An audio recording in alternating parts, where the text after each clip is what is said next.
things are possible. Only believe. My Lord, I believe. Yes, I believe. My Lord, I believe Amen. that all things are possible. My Lord, I believe. And we all believe. My Jesus is here. My Jesus is here. And all things are possible. My Jesus is here. My Jesus is here. Thank you, Lord. My Jesus is here. And all things are possible. My Jesus is here. హల్లెలూయా. పరిశుద్ధ గ్రంథము వైపు తిరుగుదాం. పరిశుద్ధ గ్రంథంలో నుండి ప్రకటన గ్రంథం 4వ అధ్యాయము 2-3 వచనాలు చదువుదాం.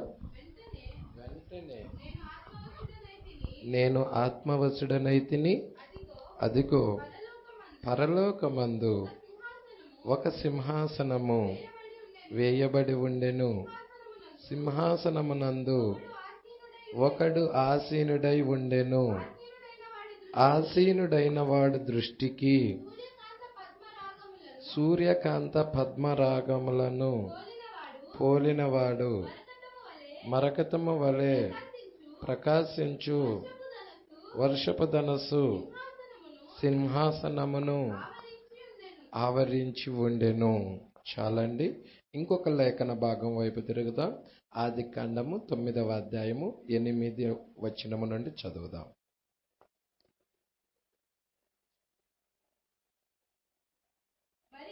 మరియు దేవుడు నోవాహు అతని కుమారులతో, ఇదిగో నేను మీతోను మీ తదనంతరము మీ సంతానముతోను మీతో కూడా ఉన్న ప్రతి జీవితోను, పక్షులేమి పశువులేమి, మీతో కూడా సమస్తమైన భూజంతువులేమి, ఓడలో నుండి బయటికి వచ్చిన సమస్త భూజంతువులతోనూ నా నిబంధన స్థిరపరచుచున్నాను. నేను మీతో నా నిబంధన స్థిరపరచుదును. సమస్త శరీరులు ప్రవాహ జలముల వలన ఇకను లయపరచబడరు. భూమిని నాశనము చేయుటకు ఇకను జలప్రళయము కలగదని పలికెను. మరియు దేవుడు నాకును మీకును మీతో కూడా ఉన్న సమస్త జీవరాశులకు మధ్య నేను తరతరములకు ఏర్పరచుచున్న నిబంధనకు గురుతు ఇదే. మేఘములో నా ధనస్సు ఉంచి తిని, అది నాకును భూమికిని మధ్య నిబంధనకు గుర్తుగా ఉండును. భూమిపైకి నేను మేఘమును రప్పించుచున్నప్పుడు ఆ ధనస్సు మేఘములో కనబడును. అప్పుడు నాకును మీకును సమస్త జీవరాశులకు మధ్యనున్న నా నిబంధనను జ్ఞాపకము చేసుకుందును గనుక సమస్త శరీరులను నాశనము చేయుటకు అలాగూ ప్రవాహముగా నీళ్లు రావు. ఆ ధనస్సు మేఘములో ఉండును. నేను దాన్ని చూచి దేవునికి భూమి మీదనున్న సమస్త శరీరులలో ప్రాణము గల ప్రతి దానికిని మధ్యనున్న ఇదేంటి అంటే నిత్య నిబంధనను జ్ఞాపకము చేసుకొందును అనెను. మరియు దేవుడు నాకును భూమి మీద ఉన్న సమస్త శరీరులకు మధ్య నేను స్థిరపరిచిన నిబంధనకు గురుతు ఇదే అని నోవాహుతో చెప్పాను. చాలు, ప్రార్థన చేద్దాం. స్తోత్రములు ప్రభువ, మహిమగల రాజా, మీకే స్తుతులు స్తోత్రములు ప్రభువ. అయ్యా, ఇప్పటిదాకా నీ ప్రియబిడ్డల పాటల ద్వారా నేను స్తుతించారు. చప్పట్లు కొట్టుచు, వాయిద్యాలు వాయించుచు, కంఠస్వరాల ద్వారా నీకు మహిమను తెచ్చారు ప్రభువ. అతి ప్రాముఖ్యమైన భాగంలోనికి ఇప్పుడు మేము వచ్చి ఉన్నాము ప్రభువ. ఈ గడియ వాక్యము మీరు మాతో మాట్లాడండి ప్రభువ. ప్రస్తుత కాలానికి సంబంధించిన వర్తమానము మీరు ఇవ్వండి ప్రభువ. తద్వారా మేము బ్రతుకులాగా, తద్వారా మేము జీవం పొందుకొనులాగా, తద్వారా నీ వెలుగులో మేము నడుచులాగా నీ సహాయము మాకు కలగజేయమని అడుగుచున్నాము. నిజముగా కొద్ది నిమిషాలు మీరే మాతో మాట్లాడమని, ఇక్కడ ఆత్మ సంబంధమైన వాతావరణము కలగజేయమని, కనబడని చీకటాత్మలన్నిటినీ స్థలము నుండి గద్దించమని, ప్రతి బలహీనత నుండి కూడా నీ ప్రియబిడ్డలను విడిపించమని, దైవిక ప్రేమతో నింపమని, ఆ తలరాయి ప్రేమతో నింపండి ప్రభువా. ఆ ఎత్తబడే విశ్వాసం మా అందరికి దయచేయమని నజరేయుడైన యేసుక్రీస్తు నామములో ప్రార్థన చేసి అడిగి వేడుకొనుచున్నాము. ఆమేన్. కూర్చుందాం.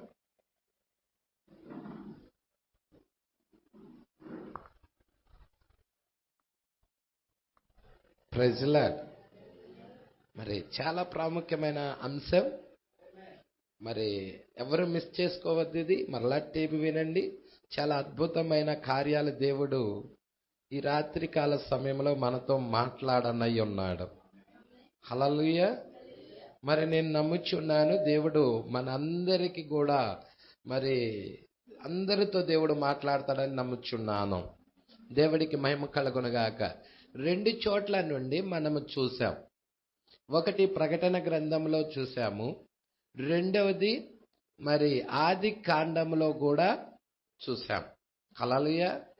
ఎందుకంటే మరి ప్రకటన గ్రంథంలో మనము చూసినది వధువు ఎత్తబడుట గురించి, 4వ అధ్యాయంలో వధువు ఎత్తబడుట గురించి అక్కడ రాయబడి ఉన్నది. హల్లెలూయా. మరి అక్కడ మరి వర్షపు ధనస్సు గురించి కూడా రాయబడటం మనం చూస్తా ఉన్నాం. మరకతము పోలి ఉండటం మనం చూస్తా ఉన్నాం. అంటే మరకతము అంటే పసుపుతో కూడిన పచ్చని రంగు. ప్రజల ఇప్పుడు నోవాహు కాలంలో వర్షపు ధనస్సును మనం చూస్తున్నాము. ఇది నోవాహు కాలంలో మరి దేవుడు వర్షపు ధనస్సును ఆకాశంలో గుర్తుగా పెట్టాడు. ఇది టోకెన్ అని చెప్పాడు. ప్రజల ఇది నాకును మరి అదే విధముగా భూమికి, అదే విధముగా సమస్త జీవరాశులకి, అదే విధంగా ఓడలో నుండి బయటకు వచ్చిన ప్రతి ఒక్కరితో కూడా ఇది నిబంధన అయి ఉన్నది. ప్రజల మరి ఈ నిబంధన ఈ చివరి కాలంలో తీసుకొని వస్తున్నాడు. నోవాహు కాలంలో దేవుడు ఏ నిబంధన అయితే చేశాడో అదే నిబంధనని ఈ అంత్యకాలంలో చివరి కాలంలో తీసుకొని వస్తా ఉన్నాడు. మీరు చూడండి, ప్రకటన 10 నిబంధన దూత. మీరు చూస్తున్నారా? ఏ దేవుడైతే ఆది కాండంలో నోవాహు దగ్గర నిబంధన చేశాడో అదే దేవుడు ప్రకటన 10లో దిగొచ్చాడు. మీరు చూస్తే అక్కడ ఒట్టు పెట్టుకొనలా నిబంధన చేశాడు.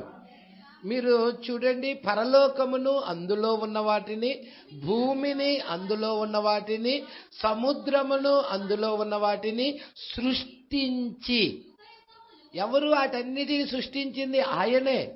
సృష్టించి యుగ యుగములు జీవించుచున్నవాని అంటే ఎవరి మీద ఒట్టు పెట్టుకున్నాడు? ఆయన మీద ఒట్టు పెట్టుకున్నాడు. యుగ యుగాలు జీవించుచున్న వాడిని తోడని ఒట్టు పెట్టుకొని ఇక సమయం అనేది ఉండదు. ప్రజల అంటే కాలములో పడిన మానవుడిని తిరిగి నిత్యత్వంలోకి తీసుకొని వెళ్ళటానికి ప్రణాళిక అంతా సిద్ధమైపోయింది.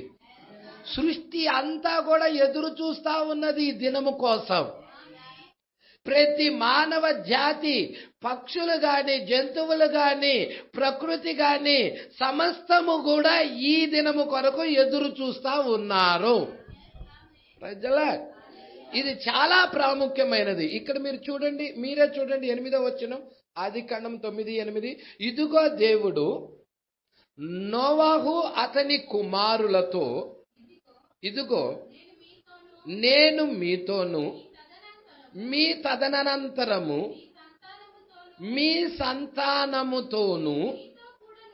మరి ఆ యొక్క నోవాహు తర్వాత వచ్చిన జనరేషనేగా మీ తదనంతరం మీ సంతానం.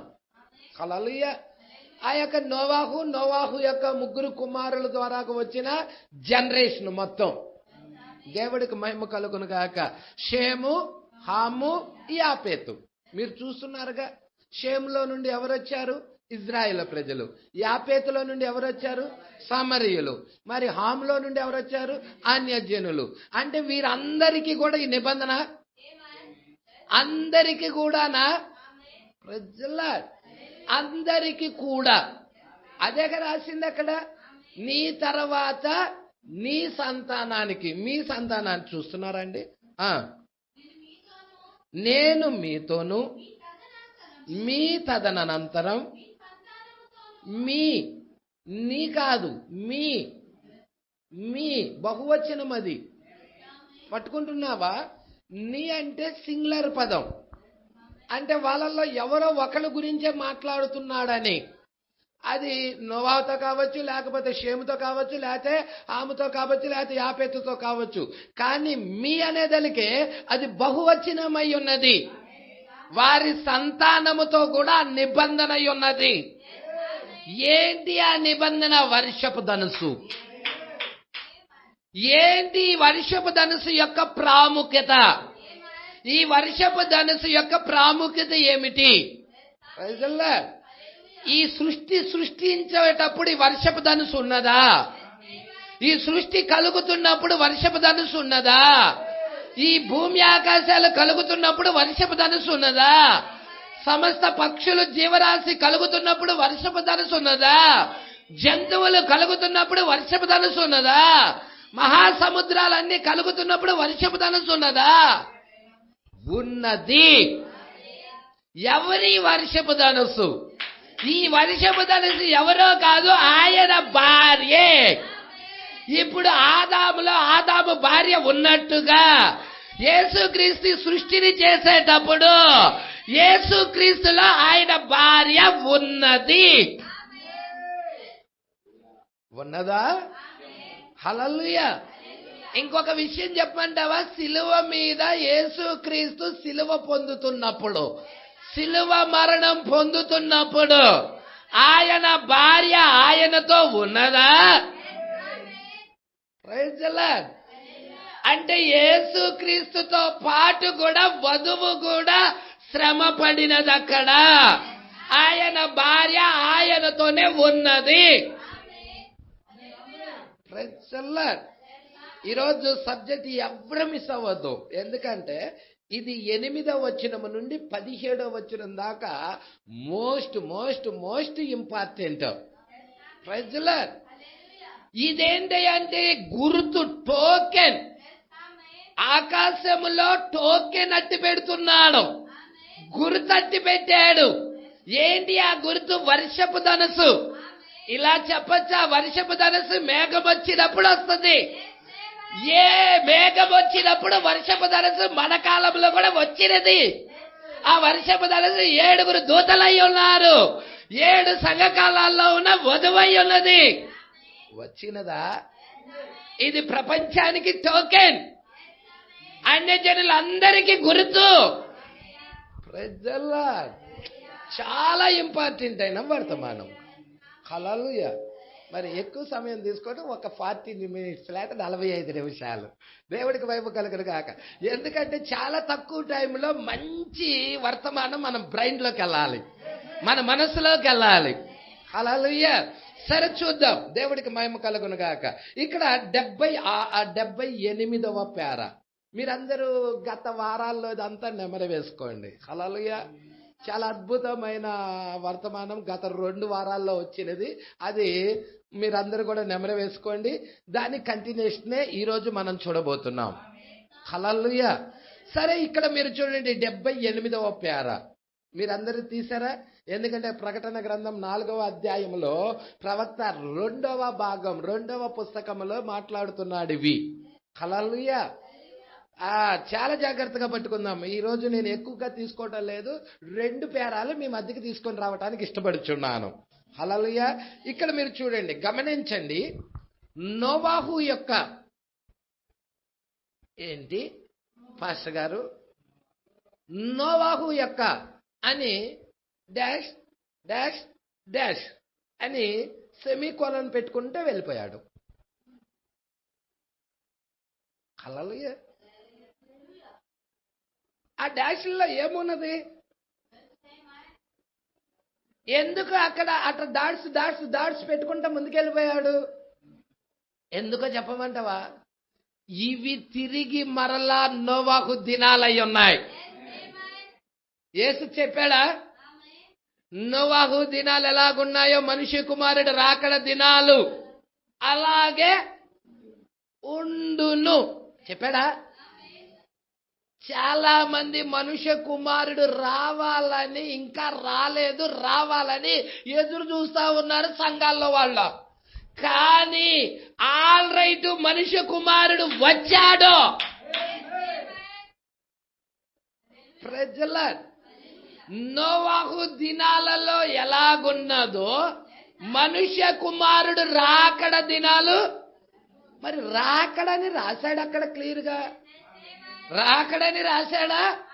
మరి మనుష్య కుమారుడు రాకడ దినాలు అలాగే ఉంటాయా? మరి మనుష్య కుమారుడు రాకడ వచ్చిందా రాలేదా? ఏమోనబ్బా. మా నోవాహు దినాలలో నిబంధనకు గుర్తున్నది వర్షపు ధనుసు. మరి మనుష్య కుమారుడి రాకడ దినాల్లో కూడా అదే నిబంధనకి గుర్తు వచ్చి ఉండాలి. అదేనా ప్రకటన 10? ఏమో పాషి గారు, ప్రకటన 10 జరిగిందో లేదా అని డౌటా?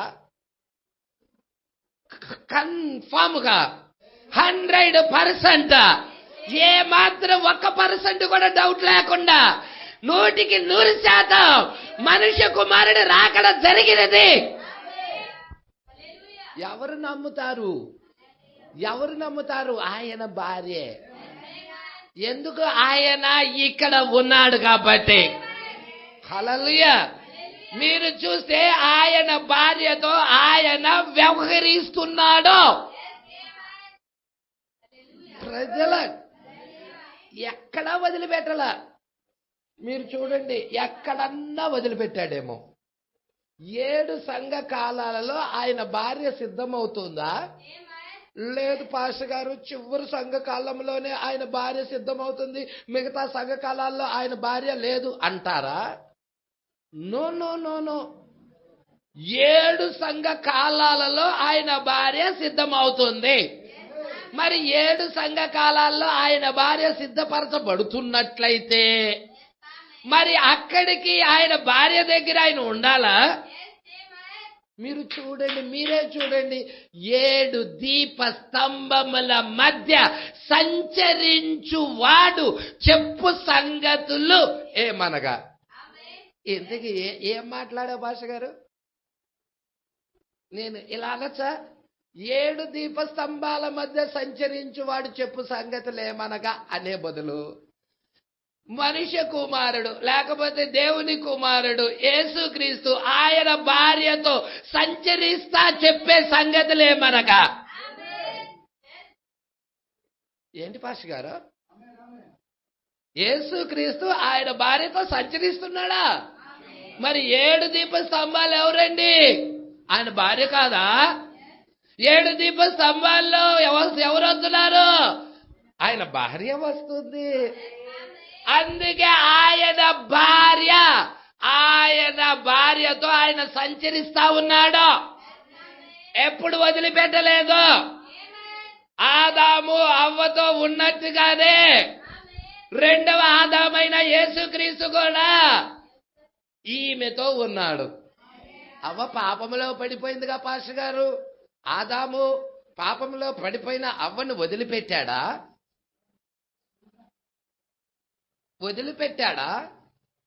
No no no no no. పాపములో పడిపోయినా గాని మొదటి ఆదాము ఆమె యొక్క పాపములోకి వెళ్ళిపోయాడు. ఆమెని కాపాడటానికి, ఆమెని రక్షించడానికి. మరి మొదటి ఆదాము ఆమె పాపములోకి వెళ్ళిపోయినట్లయితే మనము పుట్టటముతో పాపములో పుట్టినా ఆయన భార్య ఇక్కడ ఉన్నప్పుడు రెండవ ఆదామైన యేసుక్రీస్తు కూడా ఆయన భార్య నిమిత్తము ఆయన కూడా పాపములోకి వెళ్ళాడు. మన నిమిత్తము ఆయన పాపమాయను. ఆయన భార్య నిమిత్తం ఆయన పాపమయ్యాడు. లేఖనం రాయబడినదా? అది లేఖనమేనా? ప్రజల నీకు ప్రణాళిక అర్థమైతే ఈజీగా గ్రహిస్తావు. హల్లెలూయా. సంగమా పట్టుకుంటున్నావా? హల్లెలూయా. దేవుడికి మహిమ కలుగును గాక. మీకు తెలుసా సృష్టి చేసేటప్పుడు మనం ఉన్నామని? హల్లెలూయా. ఎంతమందికి తెలుసు సృష్టి చేసేటప్పుడు మనం ఉన్నామన్న సంగతి? ఎంతమందికి తెలుసు సిలువలో మనం ఉన్నామన్న సంగతి? ఓ దేవుడికి మహిమ కలుగును గాక. అస్సలు వదిలిపెట్టిందే లేదు ఎక్కడ. హల్లెలూయా. సరే, చాలా జాగ్రత్తగా పట్టుకుందాం ఈ వర్తమానం. చాలా జాగ్రత్తగా పట్టుకోండి. చాలా అద్భుతమైన వర్తమానం. హల్లెలూయా. ఇక్కడ నోవాహు యొక్క అని కొంచెం ముందు ఏమి ఇచ్చేశాడు? ఐఫోన్ ఇచ్చేశాడు. డాష్ డాష్ డాష్ ఇచ్చాడు. తర్వాత ఏమన్నాడు? నోవాహు వర్షపు ధనుసు అన్నాడు. రైతులే ఏంటి పాస్టర్ గారు? నోవాహు వర్షపు ధనస్సు అన్నాడు. ఈ విషయాలు పట్టుకుంటున్నారా? ఇప్పుడు నేను మీకు ఒక విషయం చెప్తా. వర్షపు ధనుసు ఎవరు? ఆయన భార్యే. ఆయన భార్యే అంటే మనమే. 7 వర్షపు ధనుసు ఏదో కాదు, 7 ఈ దీపవృక్షమే. దీపవృక్షముగా ఒకసారి చెప్పాడు, వర్షపు ధనుసుగా ఒకసారి చెప్పాడు. అంటే ఇవన్నీ గుర్తులు. దేనికి గుర్తులయ్యా అంటే ఆయన భార్యకి. హల్లెలూయా. ఇక్కడ మీరు చూడండి, నోవాహు వర్షపు ధనుసు మొదటిగా 7 రంగులను చూపించి ఉన్నది. హల్లెలూయా. వర్షపు ధనుసులో ఎన్ని కలర్స్ ఉన్నాయి? 7 సంఘకాలాలను సూచిస్తుంది. ఆ 7 కలర్స్ కూడా 7 సంఘకాలాలను సూచిస్తుంది. ప్రజల మీకు తెలుసా మొట్టమొదటి సంఘకాలం ఎలా ప్రారంభమైనదో? యేసుక్రీస్తు రక్తము ద్వారాగా. ప్రజల అదే విధముగా మొట్టమొదటిది ఏంటో తెలుసా? ఎరుపై ఉన్నది, ఎరుపు రంగై ఉన్నది. ప్రజల ఈ 7 రంగులు ఎలాగొస్తున్నాయో, ఏ విధముగా ఒకదానికి ఒకటి లింక్ ఉన్నదో, సంఘకాలాలు కూడా ఒక సంఘకాలానికి ఇంకొక సంఘకాలానికి లింక్ ఉంది. ఒక సంఘకాలం ఇంకొక సంఘకాలం లింక్ లేకుండా లేవు. మీరు ఈ వర్షపు ధనుసులో కలర్స్ ఎలా వస్తున్నాయో చూస్తే 7 సంఘకాలాల్లో కూడా ఎలాగా వధువు వస్తుందో మీరు అర్థమవుతుంది. ఇప్పుడు చాలా జాగ్రత్తగా ఆనందించున్నారా? ఆనందముగా ఉన్నదా? సరే, చాలా జాగ్రత్తగా పట్టుకోండి. ఎందుకంటే తక్కువ టైంలో మీకు అతి ప్రాముఖ్యమైన అంశము మీలోకి వెళ్ళాలని కోరుకుంటున్నా. హల్లెలూయా. ఇప్పుడు నోవాహు వర్షపు ధనుసు మొదటిగా 7 రంగులను 7 రంగులు చూపించినది. అంటే వర్షపు ధనుసులో 7 రంగులున్నాయి. ప్రజల దేవుడికి మహిమ కలుగును గాక. వర్షపు ధనుసులో 7 రంగులు ఉంటాయని ఎందరికి తెలుసు? తెలిసిన వాళ్ళందరూ అవే చెప్పండి. ఆమేన్. హల్లెలూయా. మీకు తెలుసా వర్షపు ధనుసు ఏ విధముగా తీర్పు జలప్రళయం రాకుండా కాపాడుతుందో? Praise the lord. అదే విధముగా భూమి మీద వధువు కూడా 7 సంఘకాలాల్లో ఉన్న వధువు గాని 7 దూతలు గాని అదే విధముగా భూమి మీదకి తీర్పును రానీయకుండా అడ్డుపడతా ఉన్నారు, కాపాడుతా ఉన్నారు. ఆనందంగా లేదా? మీ గురించిన ప్రణాళిక మీరు తెలుసుకుంటున్నప్పుడు ఆనందంగా లేదా? నువ్వు వర్షపు ధనుసు గురించిగా పాస్టర్ గారు మాట్లాడుతుంది. నీ గురించి కూడా, ఎత్తబడే వధువు గురించి కూడా, ఎత్తబడే వధువు యొక్క ప్రాముఖ్యత ఎంతో మీకు అర్థం అవ్వాలి. హల్లెలూయా. నీ విలువ నీకు తెలియాలి. నీ విలువ ఎంతో నీకు అర్థం అవ్వాలి. దేనికి అమ్ముడు పోకూడదండి. బిస్కెట్లకు చాక్లెట్లకు అమ్ముడు పోయినట్టుగా అమ్ముడు పోకూడదు. మీ విలువ ఎంత అంటే కొన్ని కోట్ల రూపాయలు ఇచ్చినా కానీ అది తక్కువే. అంత విలువైన వారు మీరు.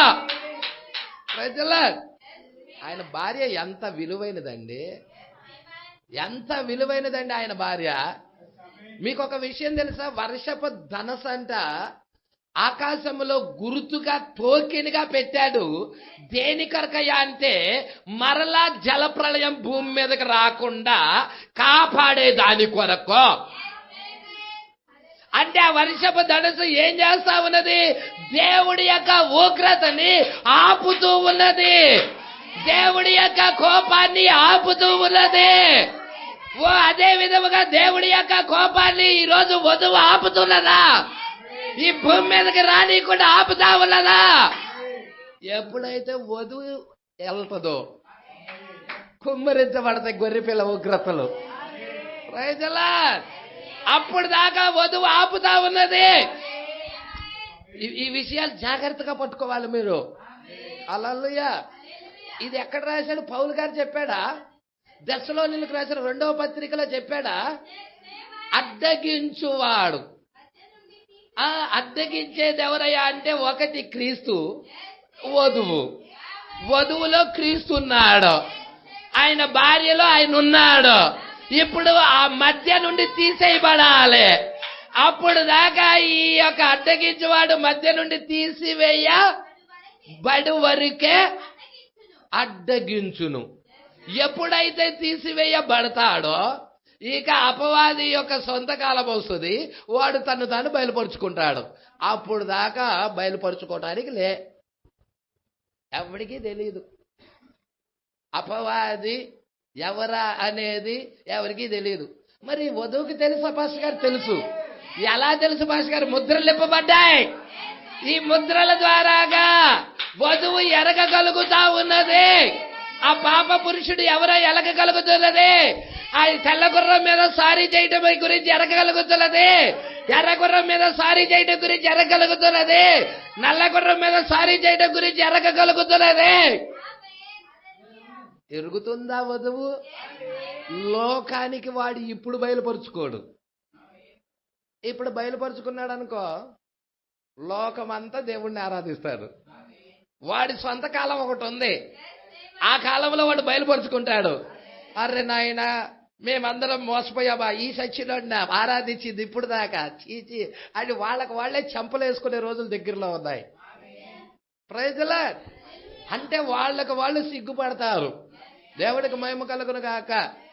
ఎందుకు? వాడి సొంత కాలంలో వాడు వెళ్ళి ఎక్కడ కూర్చుంటాడంట? వర్తమానం తెలిసిన వాళ్ళు చెప్పండి. వాడి సొంత కాలంలో వాడు వెళ్ళి ఎక్కడ కూర్చుంటాడు? నిబంధన జరుగుతుంది. ఎవరితో? యూదులతో రోము నిబంధన చేస్తుంది. ఆ నిబంధన ఈమె చూడదు. ఆ నిబంధన ఎప్పుడైతే జరుగుతుందంటే ఈమె ముందే ఎత్తబడుతుంది. ఎత్తబడిన తర్వాత ఈ నిబంధన జరుగుతుంది. తర్వాత వాడు వెళ్ళి ఆలయంలో కూర్చుంటాడు, దేవుని ఆలయంలో కూర్చుంటాడు. అది వాడు సొంత కాలం. అప్పుడు లోకం గ్రహిస్తుంది. ప్రజల్లా పట్టుకుంటున్నారండి. అప్పుడు దాకా లోకం గ్రహించదన్నమాట. అందుకే సంఘశాఖల వాళ్ళు వాళ్ళ ఆరాధనలో వాళ్ళు ముందుకు వెళ్తానే ఉంటారు. డినామినేషన్ వాళ్ళు వాళ్ళ ఆరాధనలో వాళ్ళు ముందుకు వెళ్తానే ఉంటారు.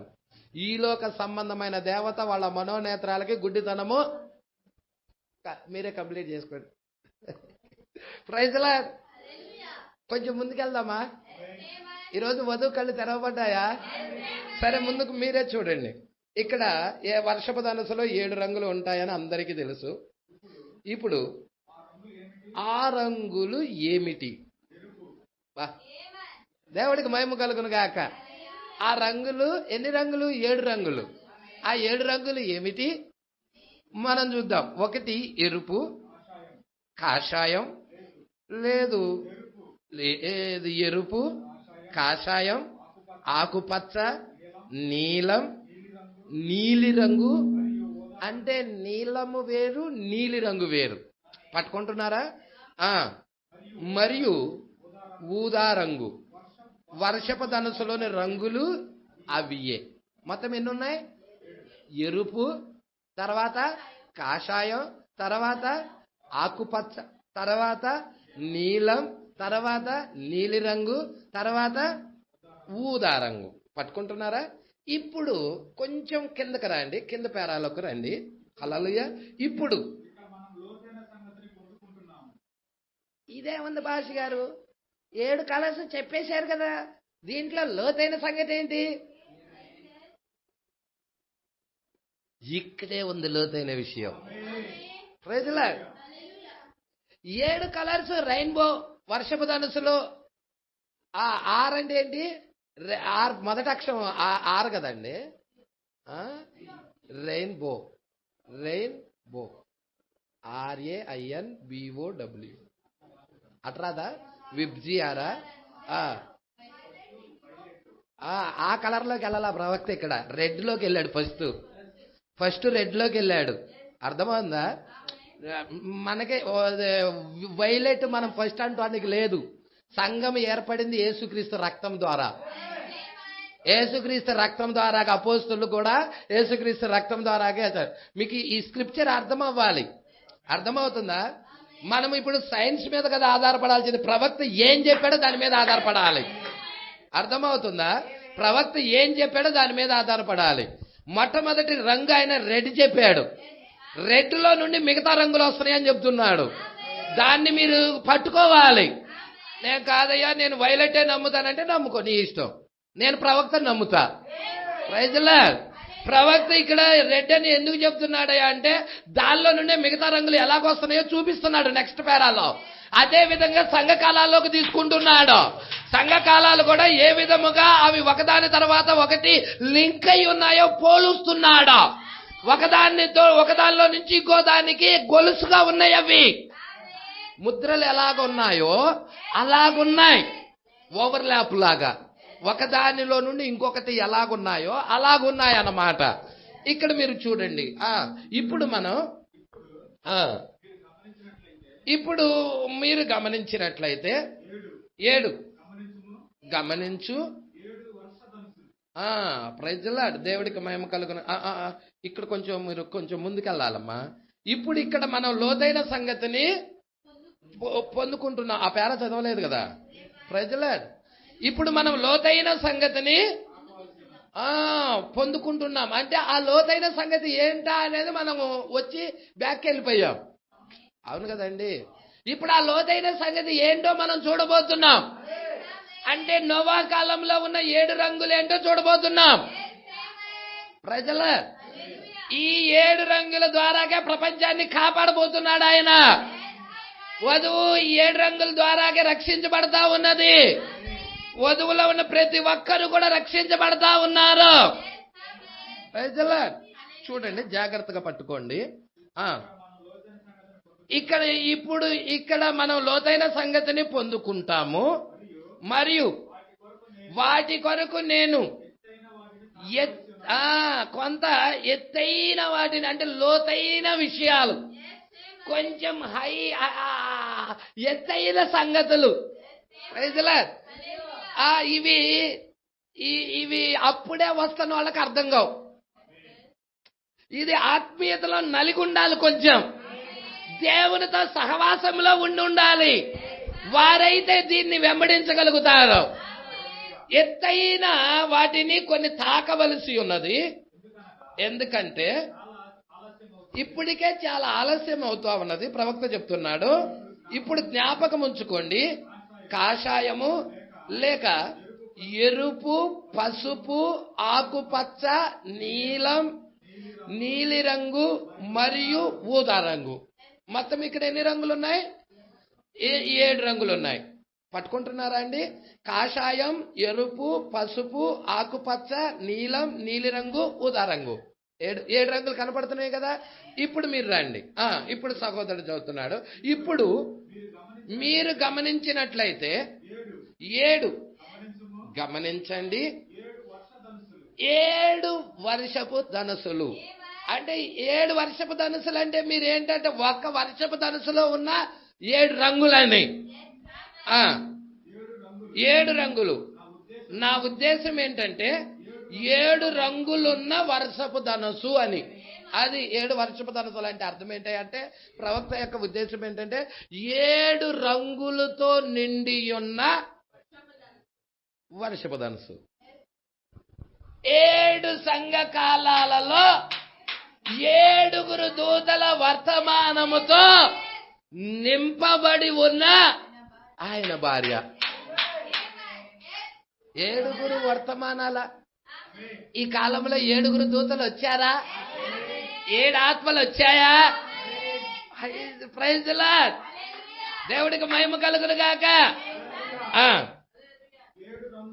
7 రంగులు. నా ఉద్దేశం 7 రంగులున్న వర్షపు ధనుసు. దాని ఉద్దేశము ప్రతి కాలంలో కూడా ధనుసున్నది, ప్రతి కాలంలో వధువు ఉన్నది. ఉన్నదా? లేదు పాస్టర్ గారు, చివరి కాలంలోనే వధువు ఉన్నది, మధ్యలో లేదని చెప్తారా? ప్రతి కాలములో 7 సంఘ కాలాలలో ఆయన భార్య ఉన్నది. 7 రంగులున్న వర్షపు ధనుసు. దాని ఉద్దేశము 7 ధనుసులు. 7 సంఘ కాలములో 7 వెలుగులను ప్రతిబింబిస్తున్నాయి. ప్రతి కాలంలో కూడా వెలుగున్నది. 7 సంఘ కాలాలలో 7 వెలుగులను ప్రతిబింబిస్తున్నాయి. దీనిని యెషయా కూడా రాశాడా? సరే చూడండి ఒకసారి యెషయా గ్రంథం. యెషయా కూడా రాశాడు దీన్ని. బైబిల్ అంతా రాసినప్పుడు ఆయన భార్య గురించి మర్చిపోతాడా? చాలా ప్రాముఖ్యమైన విషయం కదా. అందరు తీశారా అండి? ఏంటది? యెషయా గ్రంథం అందరు తీయండమ్మా. అదేనమ్మా. ఎన్నో అమ్మా? 30వ అధ్యాయం అమ్మా. ఒక్క నిమిషం అందరు తీయండి. 30వ అధ్యాయం 26వ వచనమండి. యెహోవా రైతులా, చాలా అద్భుతమైన పాయింట్ కదా. యెహోవా తన జనుల గాయాలు కట్టి వారి దెబ్బ బాగు చేయు దినమున. ఇక్కడ చంద్రుడంటే సంఘమేనా? సూర్యుడంటే యేసుక్రీస్తేనా? చంద్రుడు వెంగిలంటే చంద్రుడు వెలుగునిస్తా ఉన్నాడా? వర్తమానమేనా? అది వాక్యమేనా వెలుగు?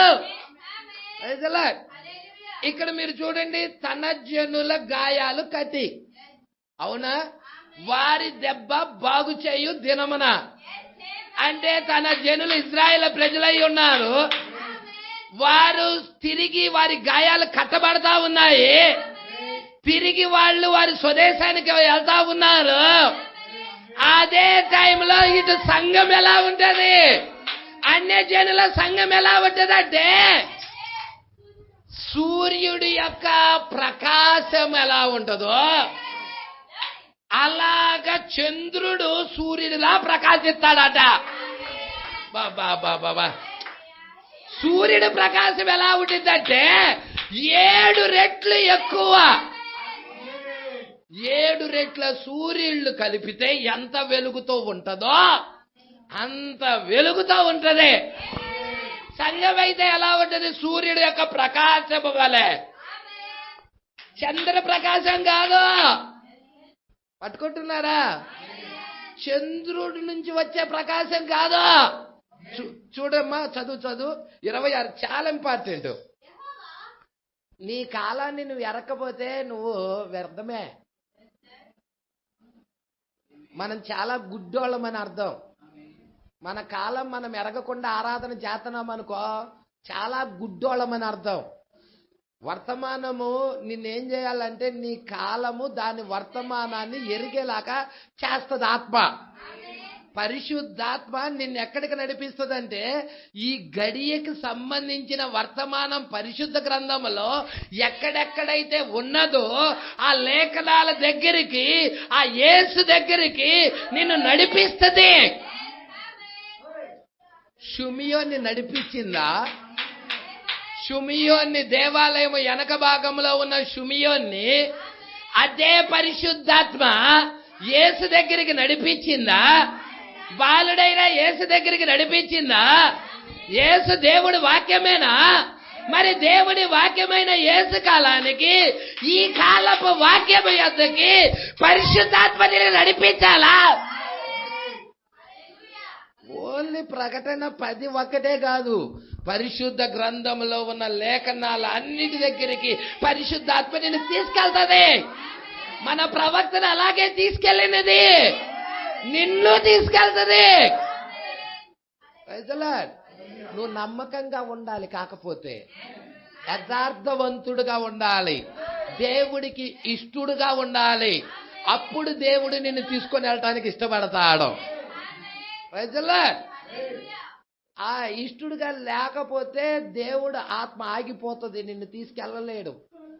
ఆ బయలుపాటలు, ఆ ప్రత్యక్షతలు ఇక నీకు రావు, కట్ అవుతాయి. ప్రజలాడ్ ఎక్కడో పొరపాటు ఉన్నదని గ్రహించుకొని సరి చేసుకున్నప్పుడు మరలా ముందుకు యేసుతో ప్రయాణం చేయగలం.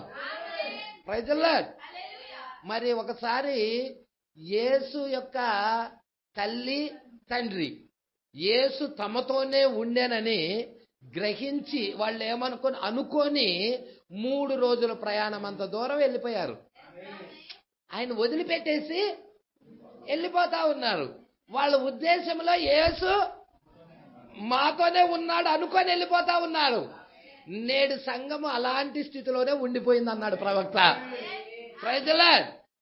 అక్కడికి వెళ్ళిన తర్వాత వాళ్ళ పక్కన చూసుకునేదానికి యేసు లేడు. Praise the lord. ఏది యేసు? యేసు ఎక్కడున్నాడు? యేసేది? హల్లెలూయా. మొత్తం ఎతికాడు, యేసు కనపడలేదు. ఎక్కడైతే యేసును వాళ్ళు వదిలిపెట్టారో తిరిగి మరలా వెనక్కొచ్చారు. వాళ్ళు ఎక్కడికి వచ్చారయ్యా అంటే తిరిగి మరలా ప్రారంభానికి వచ్చారు.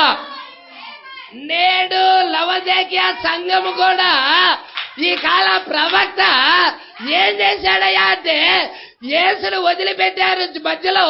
అందుకే కాల ప్రవక్త వచ్చి ఈ కాలంలో ఉన్న జనులని ఎఫెస్ దగ్గరికి, ప్రారంభంలో ఉన్న సంఘము దగ్గరికి, మూల వాక్యము దగ్గరికి తీసుకొని వెళ్ళిపోయాడు.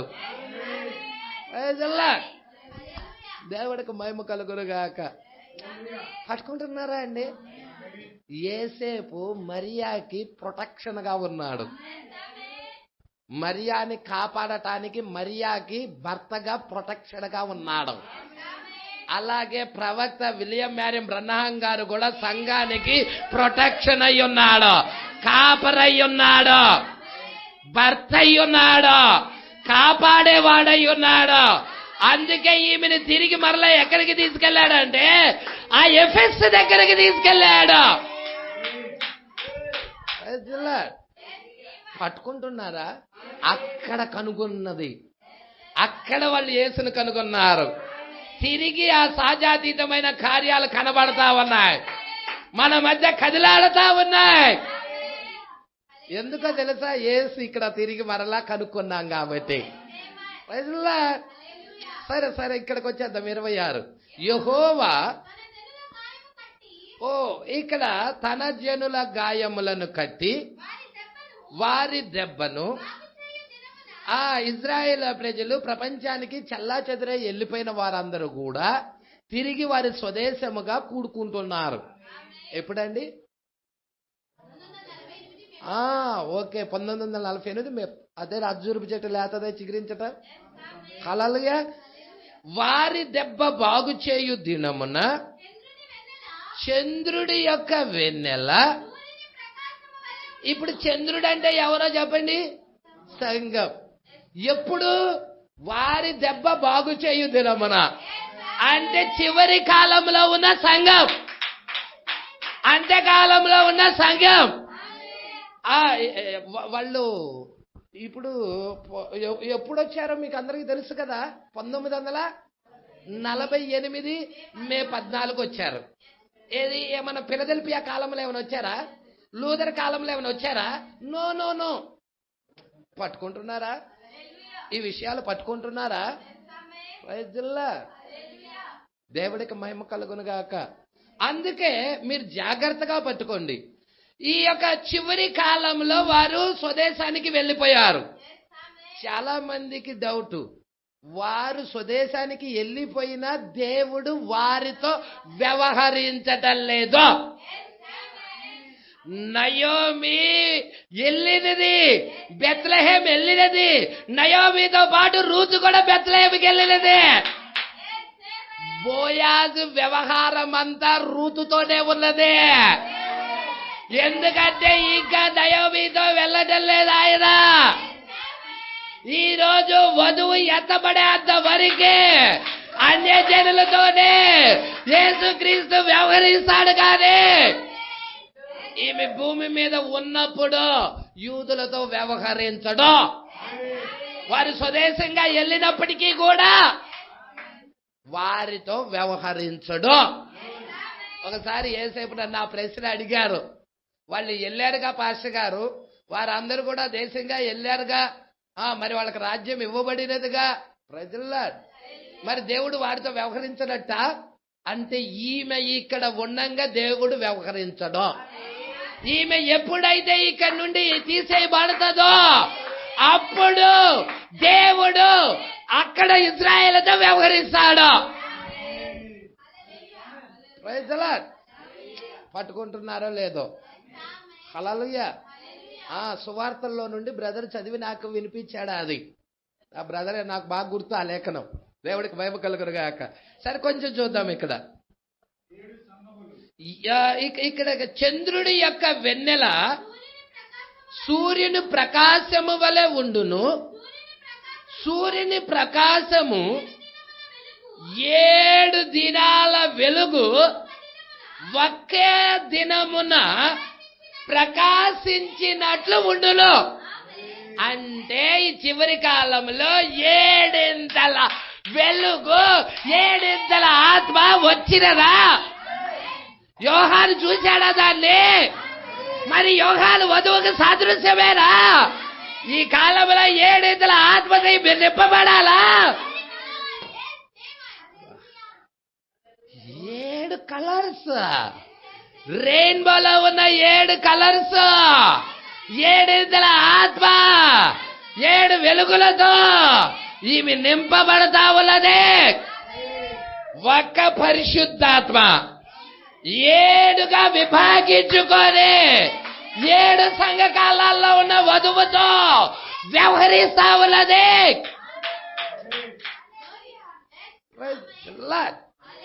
పట్టుకుంటున్నారా? ఇవి కొంచెం ముందుకు చూద్దామా? సంతోషంగా ఉన్నారా? కరే చూద్దాం. ఇక్కడ నేను ఇష్టపడుతున్నాను. ఇప్పుడు మీరు గమనించినట్లయితే 7ను గమనించుము. 7 వర్షపు ధనస్సులు, 7 రంగులు.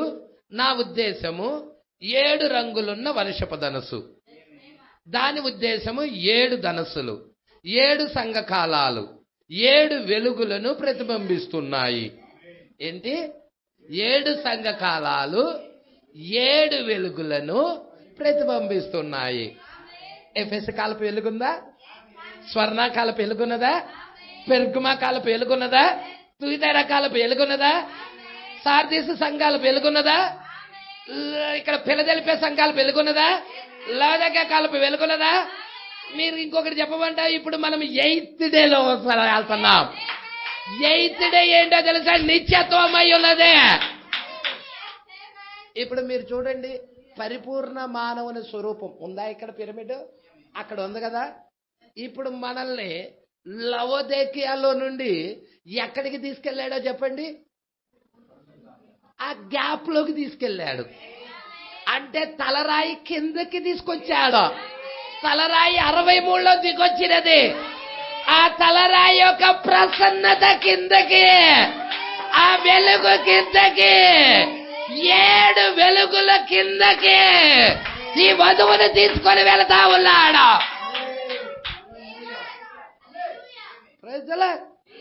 అబ్రహామును బయటికి తెచ్చాడా? బబులోను నుండి బయటికి తెచ్చాడా?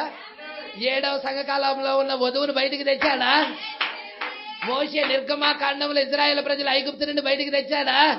విలియం మేరీ బ్రనాము లవోదికయ సంఘకాలంలో నుండి వధువును బయటికి తెచ్చాడా? Praise the lord. బయటికి వచ్చిన వధువు ఎక్కడుంది పాస్టర్ గారు? ఇదిగో ఆ గ్యాప్ లో, ఆ ఖాళీలో. దేవుడు నిన్న ఖాళీలోకి తీసుకొస్తా ఉన్నాడు. అదే 7 వెలుగుతో నువ్వు నింపబడుతున్నావు. లోకము లవోదికయలో ఉన్నది, వధువు లవోదికయలో లేదన్నాడు ప్రవక్త. మీరెవరైనా లవోదికయలో ఉన్నారా? ఒకవేళ మీరు లవోదికయలో ఉంటే గుడ్డి వాళ్ళు. లవోదికయ గుడ్డిదేనా? దిగంబరదేనా? దిక్కుమాలిదేనా? దౌర్భాగ్యుడిదేనా? అదంతా లవోదికయ యొక్క క్వాలిఫికేషన్స్. హల్లెలూయా. దానికి ఉన్న క్వాలిఫికేషన్స్ అవి. మనల్ని ఆ గుడితనం తీసేశాడు, ఆ దిగంబరత్వం తీసేశాడు. ఒకప్పుడు లవోదికయలో ఉండే మనం. ఆదాము అవ్వ పాపం చేసినప్పుడు దిగంబరాలైనది. ఆదాము కూడా పాపంలోకి వెళ్ళిపోయాడు. అవునా? ఇప్పుడు దేవుడు ఏం చేశాడు? వాళ్ళకి వస్త్రాలు ఇచ్చాడు.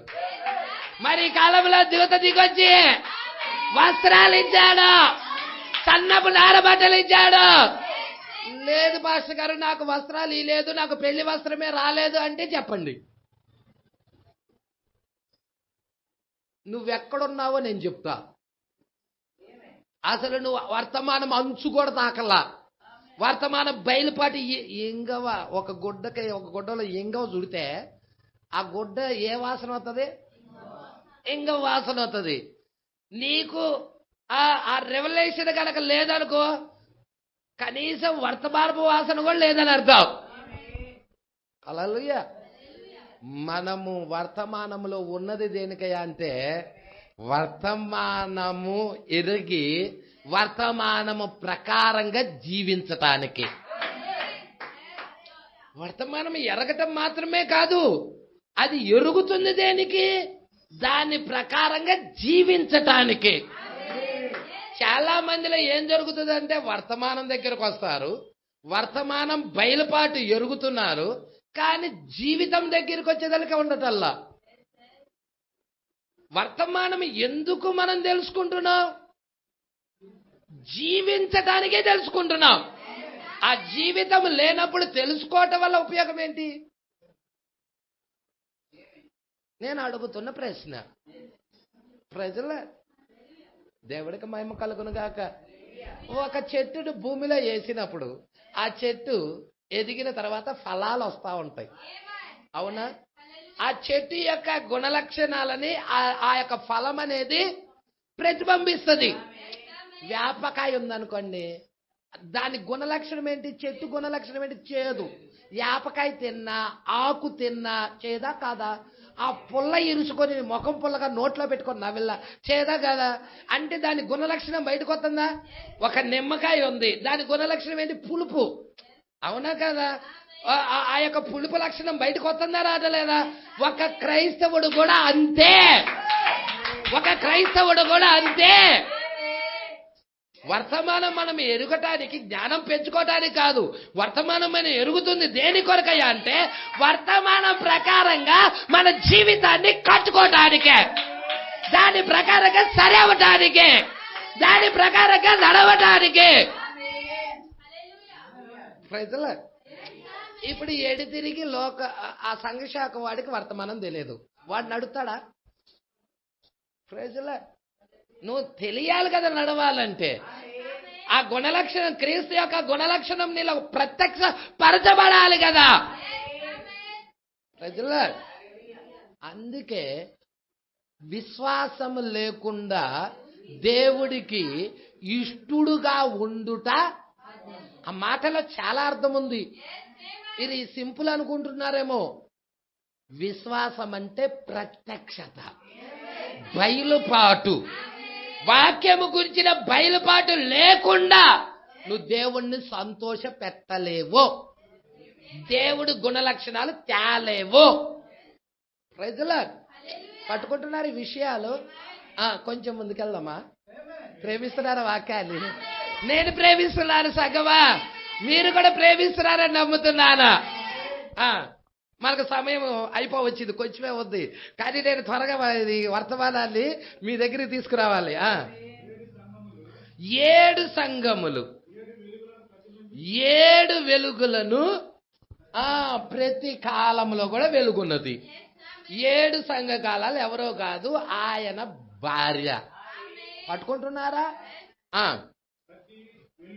ప్రతి వెలుగు అది. ఇక్కడ వెలుగు ఎఫెస్ దగ్గర ఉన్నదంటే తర్వాత వచ్చే వెలుగును కూడా ఇది చుట్టుకొని ఉన్నది. ప్రతి వెలుగు ఇంకో తర్వాత వచ్చే దాన్ని చుట్టుకొని ఉన్నది.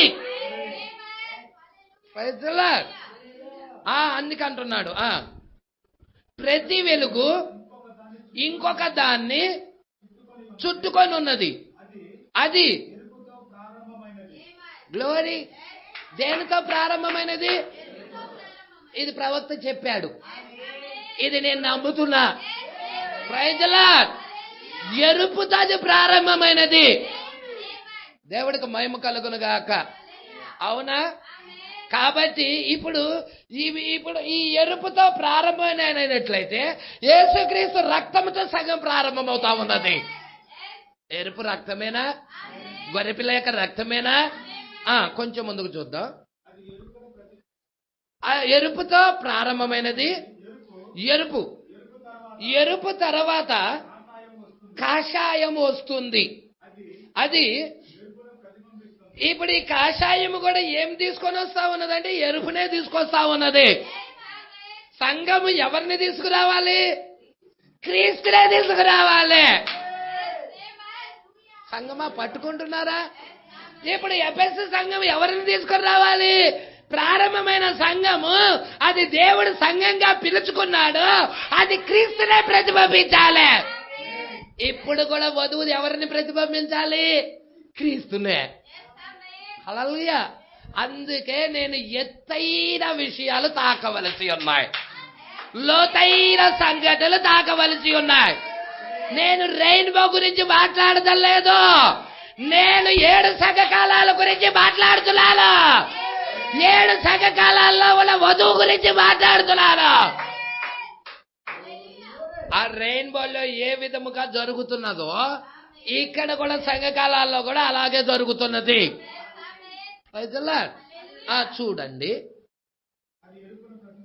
అది ఎరుపును ప్రతిబింబిస్తుంది. కాషాయము తర్వాత, కాషాయము యొక్క తర్వాత ఈ 2 కలయిక ద్వారా ఏమొస్తుంది? మీరు చూడండి, సంఘం అంతా దేనితో నింపబడిందో చెప్పండి.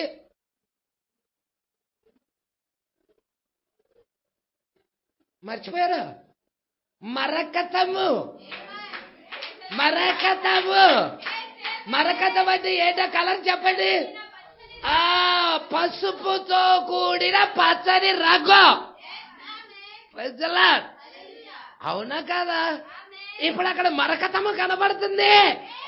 7 సంఘకాలాల్లో మరకతము కనబడుతుంది. పసుపుతో కూడిన పచ్చని రంగు. పట్టుకుంటున్నారా సంగమా? ఇప్పుడు ఎరుపు తర్వాత కాషాయము, ఈ 2 కలయిక ద్వారాగా పసుపు వస్తుంది. తరువాత కాషాయం. అది ఆ పసుపు అనేది ఎలా వస్తుందంటే ఎరుపు మరియు కాషాయము కలయిక వల్ల వస్తుంది. పసుపును తయారు చేస్తుంది. అది అంటే యేసుక్రీస్తు యొక్క వెలుగును తయారు చేస్తుంది. పసుపుతో కూడిన పచ్చని రంగును తయారు చేస్తుంది. అంటే ఆయన ఆరాధనది, ఆయన యొక్క ఆరాధనలో కనబడతా ఉన్నది. నీవు చూస్తే అగ్ని యొక్క రంగేనా అది? అగ్ని యొక్క రంగేనా అది? మీరు చూడండి, ఏలియా ఆ యొక్క బలిపీఠం మీద, హల్లెలూయా, బలిపీఠం మీద ఆ దహన బలిగా పశువుని అర్పించినప్పుడు, హల్లెలూయా, దాన్ని ఆ యొక్క ఇజ్రాయేల్ గోత్రాల లెక్క చొప్పున 12 రాళ్లు తీసుకున్నాడు.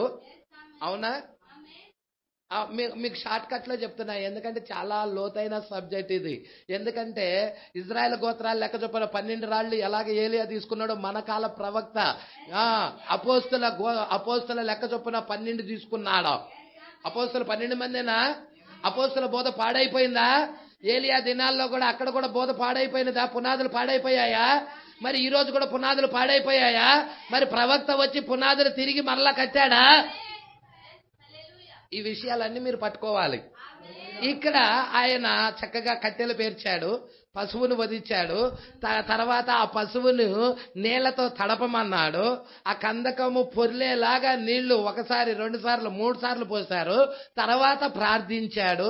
నీ సెలవు చొప్పున చేశాను ప్రభువా అన్నప్పుడు ఆకాశము నుండి అగ్ని దిగొచ్చి ఉన్నది. ఆ బలి అర్పణ దహించి వేసి ఉన్నది. పసుపుతో కూడిన పచ్చని రంగు. పట్టుకుంటున్నారా? అగ్ని స్తంభం రంగు కూడా అదే. హల్లెలూయా, అగ్ని రంగు కూడా అదే. సింహాసనం దగ్గర ఉన్న రంగు కూడా అదే. వర్షపు ధనుసులో ఉన్న రంగు కూడా అదే. 7 సగకాలాల్లో ఉన్న రంగు కూడా అదే. ఆయన భార్య దగ్గర ఉన్న రంగు అదే. ఎంత ఆనందము! Praise the lord. వాక్యంలో నిన్ను నువ్వు చూసుకుంటున్నావా? ఎంతమంది చూసుకున్న వాళ్ళు ఆమె చెబుతారా? నిజముగా వాక్యంలో నా స్థానం మీద నేను చూసుకోగలుగుతున్నాను, నేను ఎరగగలుగుతున్నాను. Thank you my lord. చెప్పగలవా? దేవుడికి థ్యాంక్ యూ చెప్పగలవా? అందుకే ఇక్కడ అంటున్నాడు. ఇక్కడ చూడు, అది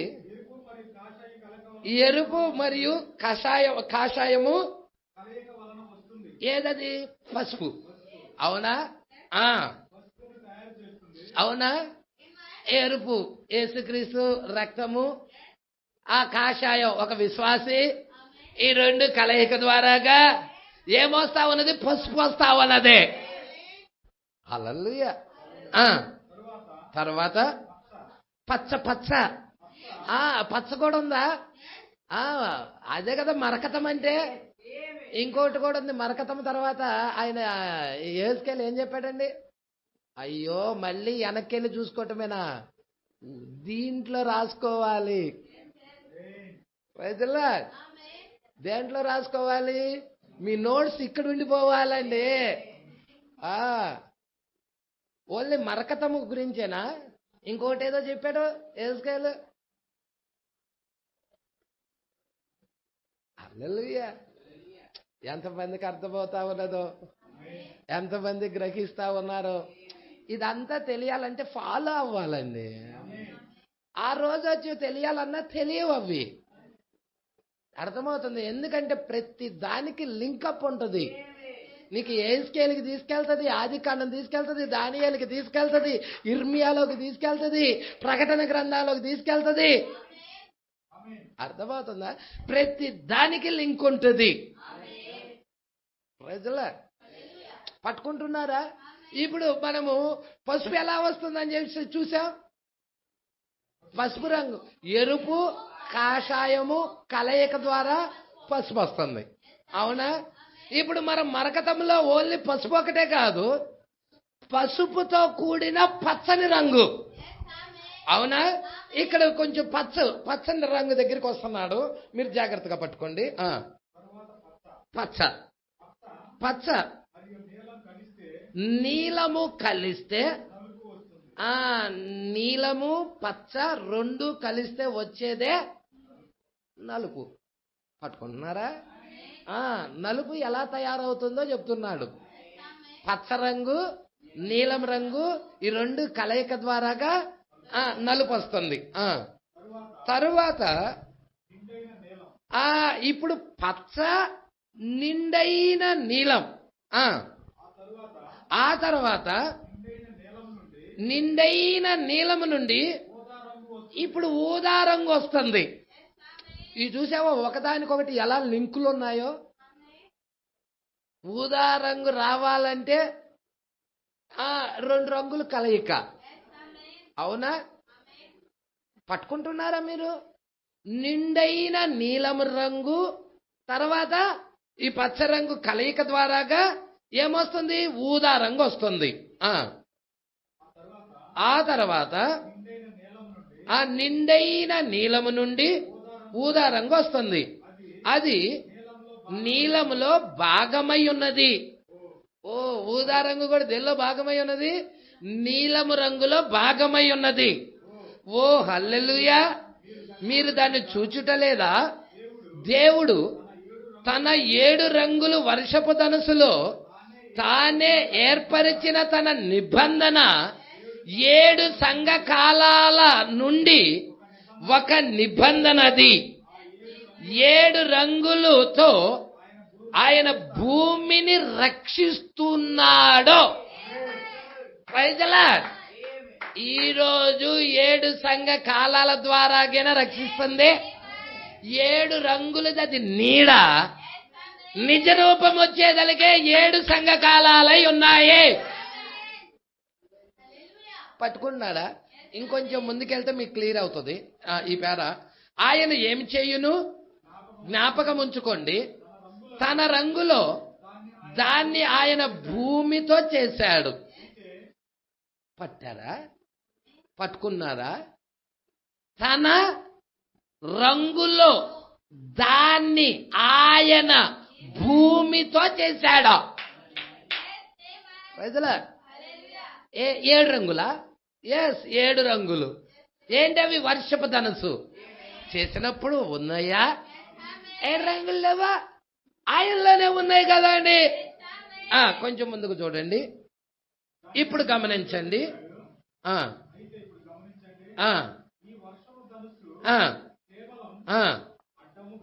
అడ్డముగా భూమి మీద సొగభాగం మాత్రమే కప్పుతుంది.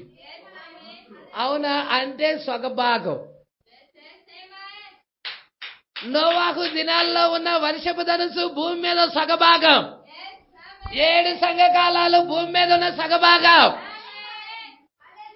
యోహాను ప్రకటన గ్రంథంలో చూసిన ఆ వర్షపు ధనుసు అనేది సగభాగం చూశాడా? మొత్తం చూశాడా? మొత్తం చూశాడా? సగభాగం చూశాడా? మరి సగభాగం 7 సంఘకాలాలు వర్షపు ధనుసు, మిగతా సగభాగం ఏంటి? ఇప్పుడు చెప్తుంది 7 సంఘకాలాలు ఆయన వధువు కదండి. అయ్యో, సగభాగం వర్షపు ధనుసు అంటే ఏంటి? ఆయన వధువు కాదా? మీకు వర్తమానం గ్రహించాలండి. వర్తమానం గ్రహించకుండా ఈ పట్టుకోలేరు ప్రజలు. అందుకే టేప్ మరలా వినండి. తొందర ఏం లేదు, నిదానంగా టేప్ మరలా వినండి. ఇది గ్రహించటం ముఖ్యం, ఇది ఎరగటం ముఖ్యం. సగభాగం ఆయన వధువు అండి. ఏమన్నాడండి? ఆదాముతో ఏమన్నాడు? ఆదాము అవ్వతో ఏమన్నాడు? ఆయనలో సగభాగం, అవ్వ ఆయనలో సగభాగం. ఇప్పుడు 7 సంఘకాలాలు ఏంది? ఈ వర్షపు ధనుసు ఏంది? ఆకాశం మీద సగభాగం. రెయిన్బో సగభాగం అంటే ఎవరు? ఆయన భార్య. నమ్మటం లేదండి. వర్షపు ధనుసు ఆయన భార్య అండి. 7 రంగులు ఆయన భార్య అండి. అది నీడైతే నిజరూపం అండి. ప్రజల మీరు పట్టుకోవాలండి. విషయాలు పట్టుకోకపోతే మీరు గ్రహించలేరు. ఎవరు కూడా ఈ విషయాలు చెప్పల్లా. ప్రవక్త ఈ విషయాలు బయటికి తీసుకొచ్చాడు. మీరు జాగ్రత్తగా చూడండి. క్లియర్ చేస్తా. ఈ పేరాలోనే క్లియర్ అయిపోద్ది. ఆ వర్షపు ధనుసు ఆయన భార్య అంటే ఖచ్చితంగా 7 సంకాలాలు. ఆ వర్షపు ధనుసు 7 సంకాలాలు. నమ్మాలది మీరు. ప్రజల అంటే సొగభాగము వర్షపు ధనుసు చూస్తున్నావు. మిగతా సొగభాగం ఏంటి అంటే సొగభాగం ఆయన భార్యను చూస్తున్నావు. మిగతా సొగభాగం ఏంటి? ప్రజల దాని గురించి ప్రవక్త మాట్లాడుతున్నాడు. జాగ్రత్తగా పట్టుకోండి. ఈ వర్షపు ధనుసు కేవలం అడ్డముగా భూమి మీద సగభాగమును మాత్రమే. సృష్టి అంతా కూడా ఎవరి కొరకు ఎదురు చూస్తుంది? అవునా? దేవుని కుమారులు ఎవరు? ఆయన భార్య కదండి. ఇప్పుడు ఈ సృష్టి ఆయన భార్య కోసం ఎదురు చూస్తుందా? మీరు ఆదికాండము 9వ అధ్యాయంలో ఏం చూశారు? పక్షులు గాని, జంతువులు గాని, ఆ సమస్త జీవరాశి గాని అన్నిటికీ నిబంధనకి గురుతో ఈ వర్షపు ధనుసే చెప్పాడా? అయ్యయ్యో, మీరు నేను ఇందాకే ఫస్ట్ లో ప్రారంభంలో చదివించాను. మీరు జాగ్రత్తగా పట్టుకోవాలి. అవి ప్రతిదీ లింకప్ ఉంటుంది అన్నాను నేను. మీరు అవి లింక్ కలుసుకోకపోతే చాలా మీరేమవుతారంటే గందరగోళానికి గురవుతారు. ప్రజలే ప్రతిదీ కనెక్ట్ అవ్వాల్సిందే. అంటే పక్షులన్నీ కూడా ఎవరి కొరకు ఎదురు చూస్తున్నాయి? ఆయన భార్య కోసం. జంతువులన్నీ కూడా ఎవరి కొరకు ఎదురు చూస్తున్నాయి? ఆయన భార్య కోసం. ఓ సృష్టి యావత్తు ఎవరి కొరకు ఎదురు చూస్తావన్నది? ఆయన భార్య కోసం. అంటే ఆ వర్షపు ధనుసు అదేలా యేసుక్రీస్తు చెప్పినదే. ఇప్పుడు ఆయన భార్య రంగం మీద ఉంది. హల్లెలూయా. అందుకే రోమిలకు రాసిన పత్రికలో పోయిన వారం మనం చూసాము. ఏం చూసాము? సృష్టి యావత్తు ఏకగ్రీవముగా మూలుగుతున్నది దేవుని కుమారుల ప్రత్యక్షత కొరకు. ప్రజల ఎప్పుడైతే దేవుని కుమారుల ప్రత్యక్షత భూమి మీద కనపరచబడతారో అప్పుడు సృష్టి కూడా విడిపించబడుతుంది. దాస్యం నుండి విడిపించబడుతుంది. హల్లెలూయా. అంటే ప్రతి దానికి విడుదల. ఈ రెయిన్బో పెట్టాడు, ఈ దేవుని కుమారులు పెట్టాడు, ఈ భార్యను పెట్టాడు. నువ్వెవరివో నీకు అర్థం అవ్వాలంటే, నువ్వెవరివో నీకు తెలియకుండా ఉంటే ఉపయోగం లేదు. నువ్వెవరివో నీకు తెలియాలి. అందుకే అంటున్నాడు ఇక్కడ చూడమ్మా, ఈ వర్షపు ధనుసు కేవలం అడ్డముగా భూమి మీద సొగభాగం మాత్రమే కప్పుతున్నది. ఒక్క ధనుస్సులో అంటే ధనుసు మొత్తములో సొగభాగం మాత్రమే. ఎవరు? వర్షపు ధనుసు అంటే ఎవరు? ఆయన భార్య. నోవాహు యొక్క వర్షపు ధనుసులో రంగులు భూమి మీద సగభాగం మాత్రమే కప్పుతున్నాయి. అది వృత్తం మొత్తమా? వృత్తం మాత్రం కాదు, సగభాగం మాత్రమే. మిగతా సగం ఉంది. ఆ మిగతా సగం ఏంటి? ప్రజల సగభాగం మాత్రం 7 సంఘకాలాలు ఆయన భార్య అని చెప్తున్నావు. మిగతా సగం అన్నదే చూద్దాం. అది వృత్తములో సగభాగం. దాన్ని మీరందరూ చూసేది ఏది? వర్షం వెలిసిపోయిన తర్వాత ఆ ఆకాశంలో కనబడుతున్న 7 రంగులు. దాన్నే మీరందరూ కూడా చూస్తుంది. కానీ ప్రకటన గ్రంథము రాస్తాడు యోహాను ప్రైజ్ లార్డ్. ఆయనను ఎవరిని ఆయన అంటే ఎవరు? ప్రభు అయిన యేసుక్రీస్తు సింహాసనం మీద ఆవరించి ఉన్నప్పుడు పచ్చని పసుపుతో కూడిన పచ్చని రంగులో చూసినప్పుడు సగమే చూశాడా, మొత్తం చూశాడా? Praise the lord. పట్టుకుంటున్నారా?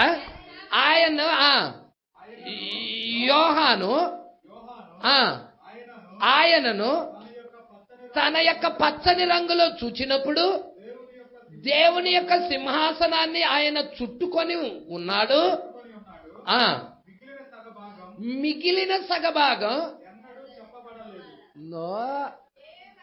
మిగిలిన సగభాగం మాత్రం చెప్పబడలా, సగభాగం చెప్పబడింది. ఆ సగభాగమే నువ్వు. 7 సగకాలాల్లో వధువు. ఆ యొక్క సృష్టికి విడుదల, భూమికి విడుదల, భూమికి విమోచన, సృష్టి యావత్తుకి విమోచన, మానవ జాతికి విమోచన. పట్టుకుంటున్నారా? సగభాగం చెప్పబడినది. మిగిలిన సగభాగం ఎన్నడూ చెప్పబడలేదు. భూమి కేవలం ఒక సగము వృత్తమును మాత్రమే, అది కేవలం సగము మాత్రమే. అవే ఆ వృత్తం ఏదో కాదు, ఆ కప్పుతున్న ఆ 7 రంగులతో కప్పుతున్న ఆ ధనుసు ఏదో కాదు, ఆ సగము ఏదో కాదు, 7 సంఘకాలాల్లో. ప్రవక్త క్లియర్ చేశాడా? అంటే 7 సగకాలాలు ఎవరు? ఆయన భార్య. Praise the lord, praise the lord. ఇది నీకు సామాన్యంగా అర్థం కాదండి. ప్రత్యక్షత లేకుండా అర్థం కాదు. ఇది ప్రత్యక్షత ద్వారా మాత్రమే నువ్వు పొందుకోవాలి. ఇది ఇక్కడ చూడద్దాం. కానీ ఆయనను యోహాను చూశాడా? మొత్తం చూశాడు. సగభాగం కాదు ఆయన చూసినది, మొత్తం పూర్తిగా చూశాడు యోహాను. ప్రకటన గ్రంథంలో పూర్తిగా చూశాడా?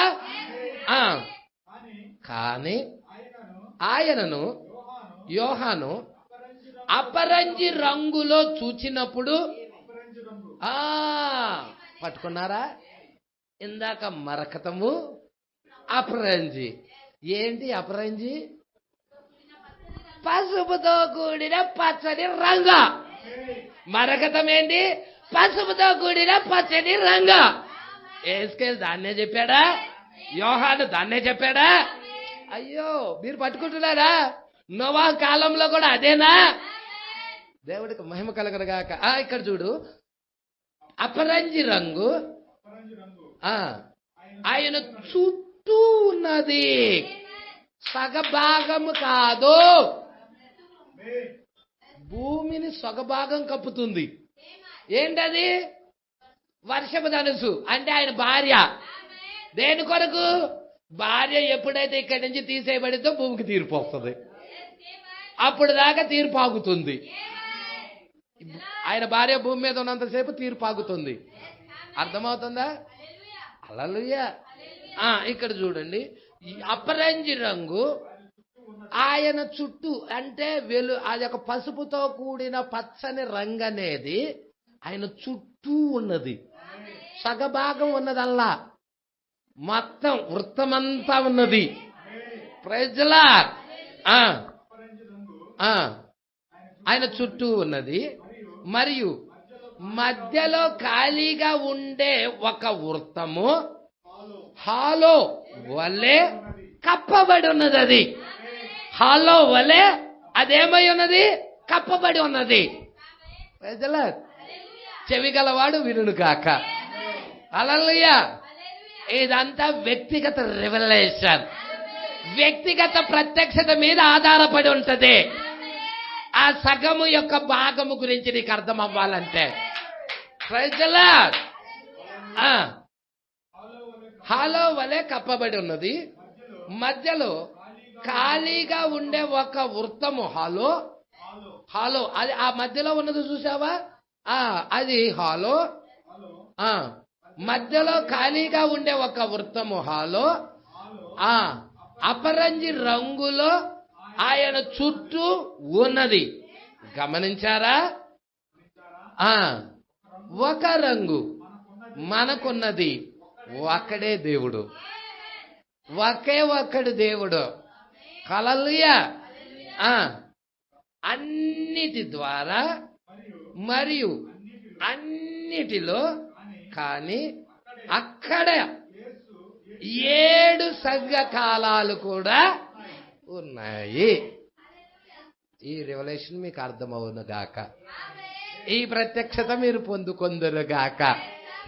హల్లెలూయా. అక్కడే 7 సంఘకాలాలు ఉన్నాయా? అక్కడే సింహాసనం దగ్గరే ఉన్నాయి ఆ వర్షపు ధనుసు. మీరు ప్రకటన 10లో చూసారా? బలిష్ఠుడైన వేరొక దూత పరలోకము నుండి దిగొచ్చినప్పుడు ఆయన మేఘము ధరించుకొని ఉండేను. ఆయన శిరస్సు మీద అది మేఘములో వర్షపు ధనుసు. చూసారా? శిరస్సు మీద, ఆ మేఘము లోపల శిరస్సు ఉంది, ఆ శిరస్సు మీద వర్షపు ధనుసు. 7 దూతలు, 7 సంఘకాలాల్లో ఉన్న 7 దూతలు. Praise the lord. ఈ ప్రత్యక్షతను మీరు పొందుకుందురు గాక. సృష్టి అంతా ఎదురు చూస్తుంది దాని కొరకు, మనిషి కుమారుడు ప్రత్యక్షత కొరకు. హల్లెలూయా. ఎప్పుడైతే మనిషి కుమారుడు భూమి మీద ప్రత్యక్షం అవుతున్నాడో, నోవాహు దినాలు ఎలాగున్నాయో మనిషి కుమారుడు రాకడ దినాలు, మనిషి కుమారుడు రాకడ దినాల్లో మేఘముతో వస్తాడాయన. ఆ మేఘంలో వచ్చినప్పుడు వర్షపు ధనుసు ఉంటది. పట్టుకుంటున్నారా? ఆ మేఘంలో వర్షపు ధనుసు ఉంటది. ఇది సర్వ ప్రపంచానికి టోకెన్, రాకడ టోకెన్, రాకడకు సంబంధించిన టోకెన్. Praise the lord. పట్టుకుంటున్నారా సంగమా? ఈ ఎంతమంది గ్రహిస్తున్నారు? Praise the lord. మీరు చూడండి, నోవాహు దినాలు ఎలాగున్నాయో మీరే చెప్పండి. మనుష్య కుమారుని అంటే రాకడ జరిగిందా జరగలేదా? మనుష్య కుమారుని రాకడ దినాలు అలాగున్నాయి అన్నాడు. మనిషి కుమారుడు రాకడ జరిగిందా అంటే వచ్చాడా? మనిషి కుమారుడు రాలేదా? లోతు దినాలు ఎలాగున్నాయో మనుష్య కుమారుడు రాకడ దినాలు రాకడ లేదుగా పాస్టర్ గారు అని అంటున్నారు చాలా మంది. అంత క్లియర్ గా ఉంది అక్కడ రాకడని. మీకు రిఫరెన్స్ కావాలా? బైబిల్లో లూకా సువార్త 17వ అధ్యాయము 26వ వచనం. మీకు రిఫరెన్స్ కావాలంటే యేసే చెప్పాడు, చెప్పలేదా? రాకడని క్లియర్ గా చెప్తున్నాడు. మనుష్య కుమారుడు రాకడ దినాలు అలా జరుగును అన్నాడా అనలేదా? అయ్యా రాకడ కాదయ్యా, మనిషి కుమారుడు ప్రత్యక్షమైనప్పుడు జరుగును అన్నాడా? ఏమంటున్నారు మెసేజ్లో వాళ్ళు? ప్రత్యక్షమయ్యాడు కానీ రాకడ జరగలేదు అన్నాడు. అంటలేదా? ప్రత్యక్షమే అంటే అక్కడ కూడా ఏమనాలి? మనిషి కుమారుడు ప్రత్యక్షమైన దినాలు జరగాలి అని రాయాలాడా. కానీ ఏం రాశాడు అక్కడ? రాకడ దినాలు. చదువమ్మా. నోవాహు దినములలో జరిగినట్టు మనిషి కుమారుని దినములలోనూ జరుగును. నోవాహు ఓడలోనికి వెళ్ళిన దినమున జనులు తినుచు ఆ ఆ ఆ ఆ ఆ ఆ